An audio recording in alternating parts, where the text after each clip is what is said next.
Trading Addicts, what's up? This is Jeff Kohler, aka Option Addict, from over at www.tradingaddicts.com, here for the weekly watch list.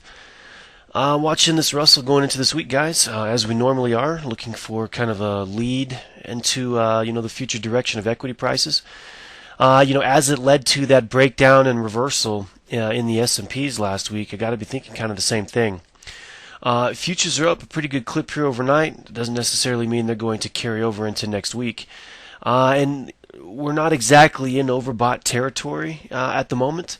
But a couple of things that I want to watch for. At any point here, if the indices get back down to these lows, basically 1120 in the S&Ps and we bounce, if we put in the higher low, then I think that ought to confirm some pretty bullish sentiment here going forward. That, and then there's still that bigger divergence that's going on with the VIX, right? So the Russell went to new lows, the S&P went to new lows, but yet the VIX never went to new highs, which I still think is kind of interesting. Now there's still a really good-looking cup and handle here in the VIX. In fact, I've got some VXX calls as a hedge against some longs in case they break, but that should be the spot where they hold. If not, if volatility takes out its prior low, then I think that also points to, yet again, just more bullish sentiment.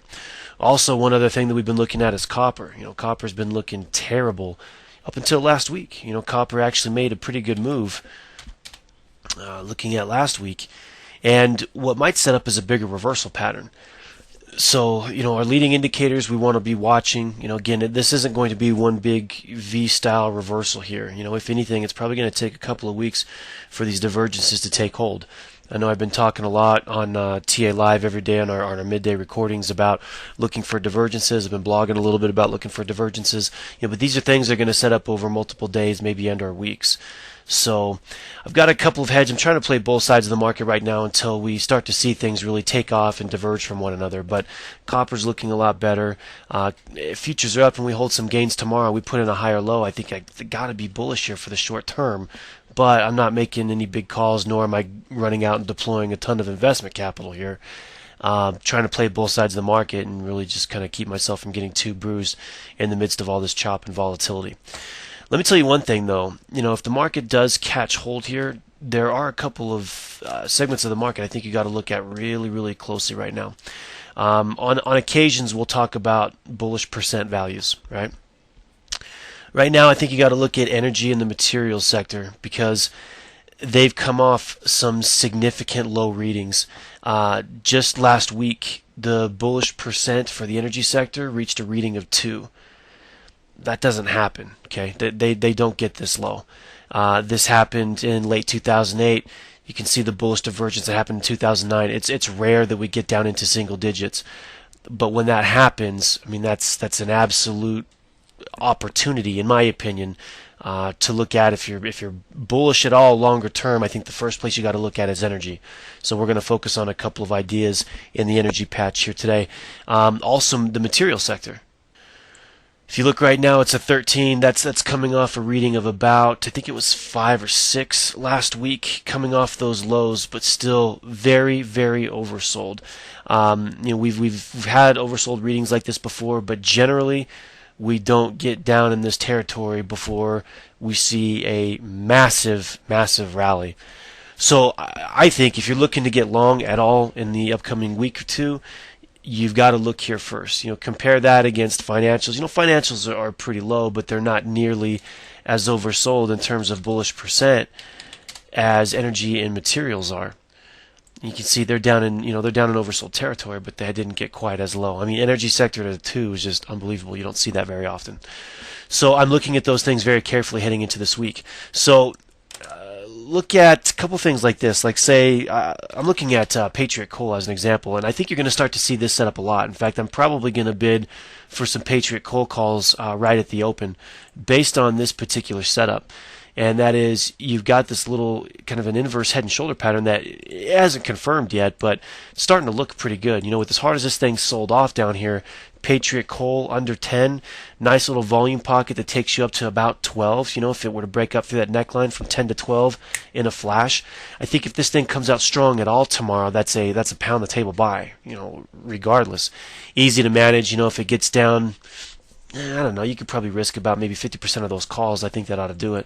But whether it's Patriot Coal, look at Halliburton. I mean, these stocks got creamed pretty good on Friday, but look at the structure. If we get the higher low here, well, then all of a sudden we're talking, inverse head and shoulder patterns, reversal patterns, and they've got some significant upside. And a lot of these stocks have left some huge volume pockets to the upside. Others that I'm watching are CLF. I think CLF is money right through here. Big volume pocket that takes the stock up to about 68.70. Freeport, I'm hoping gets a little bit lower. I had these levels marked where group talked about it earlier in the week, down at about 32. But Freeport down, copper up this week, and I'm going to be bidding out there for some calls. But here's some others. EOG, same patterns. You can see the structure heading up, big volume pockets overhead, and these are the kind of rallies that I'm talking about. You catch these things down at about 75, and they go to 85 like nothing, like fast. So I think your best. Easy to manage here using this prior shoulder as a reference point. Buy the dip down and sell them back up under the underside of these old ranges. That's at least going to take the energy sector out of oversold territory, and you're going to see some. I think that sector is going to definitely outperform. Let's put it that way. You might even look at something like potash. That's something that looks kind of interesting to me. I like this little Basic Energy Services off of this little double bottom through here, the retest we got on Friday. Because these guys got hit so hard, that's the place I want to go shopping. If this market's going to go open up, there's very little left to buy. So I want to buy some of the weakness in these sectors to see them continue higher. I think that's about all that I had. I'm looking at Chipotle. I think you got to look at that. If prices break away from this little range, you're going to see the stock shoot up to about the 50-day, get back over 300. I've got some calls here as a disclaimer, but look at this setup going out over about a year or so, and there aren't many trends, that are still left in this market, and Chipotle is one of them. Chipotle, I think you got to look at price line, believe it or not. I actually bid for some calls here last week, but if you look at the 30-minute chart, you see a nice little reversal pattern starting to set up here. So if this thing breaks up above 471, volume pocket up to about 495 to 500. So there's a big gain there. Go with the weekly options. I mean, that's pretty much all I'm interested in anymore. Huge gains, minimal losses. The weekly options have definitely changed the way I trade. A couple of things I'm also looking at: Intuitive Surgical, ISRG. I don't usually like to trade this thing, but I also noticed that this little guy got some weeklies too, and it's one stock that still happens to be relatively coiled here inside of this 200-day moving average. So into a little bit of weakness, I might bid for some calls down at around 350 if it gets there. Other than that, I'm not really interested in shorting individual stocks. Call me crazy, but this market's at depressed levels, and that's where crazy things can happen. So rather, I'm not going to go out here and pitch a bunch of individual stocks, even though there are millions of setups. I would just say that right now that the best way to go is if just trade the market as a whole. Go out there and buy some TZA calls. Join me in some VXX calls.